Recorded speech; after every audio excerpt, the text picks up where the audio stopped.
வணக்கம். ஆகாஷ்வாணி புதுச்சேரி செய்திச் சுருக்கம் வாசிப்பவர் நாராயணசாமி. ஆயுஷ் மருத்துவத்துறையில் இந்தியா உலகிற்கே முன்னோடியாக திகழ்வதாக குடியரசுத் தலைவர் திருமதி திரௌபதி முர்மு தெரிவித்துள்ளார். உத்தரகாண்ட் மாநிலம் ஹரித்வாரில் உள்ள பதஞ்சலி பல்கலைக்கழக பட்டமளிப்பு விழாவில் உரையாற்றிய அவர், ஆரோக்கியமான இந்தியாவை உருவாக்க பதஞ்சலி நிறுவனம் முக்கிய பங்கு வகிப்பதாக கூறினார். பிரதமர் திரு நரேந்திர மோடி நாளை புதுடில்லியில் வளர்ந்து வரும் அறிவியல் மற்றும் தொழில்நுட்ப கண்டுபிடிப்பு மாநாடு 2025 தொடக்கி வைக்கிறார்.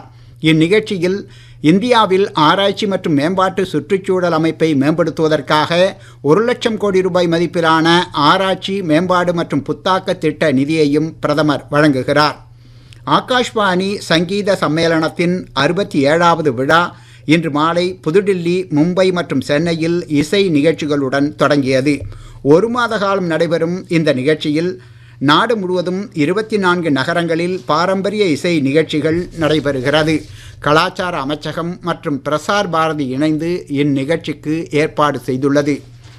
நாட்டின் முதல் கனரக தொலைத்தொடர்பு செயற்கைக்கோள் CMS-03 ஸ்ரீஹரிகோட்டா சதீஷ் தவான் விண்வெளி மையத்திலிருந்து LVM-3 M5 ராக்கெட் மூலம் இன்று மாலை 5:26 மணிக்கு விண்ணில் செலுத்தப்பட்டது.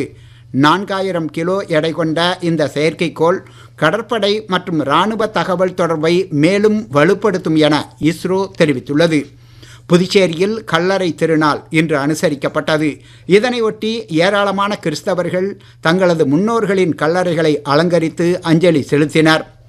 ஆஸ்திரேலியாவின் ஹோபர்ட்டில் நடைபெற்ற 3வது 20 ஓவர் கிரிக்கெட் போட்டியில் ஆஸ்திரேலியாவிற்கு எதிரான ஆட்டத்தில் இந்திய அணி 5 விக்கெட் வித்தியாசத்தில் வெற்றி பெற்றது. இத்துடன் இந்த செய்திச் சுருக்கம் நிறைவு பெறுகிறது.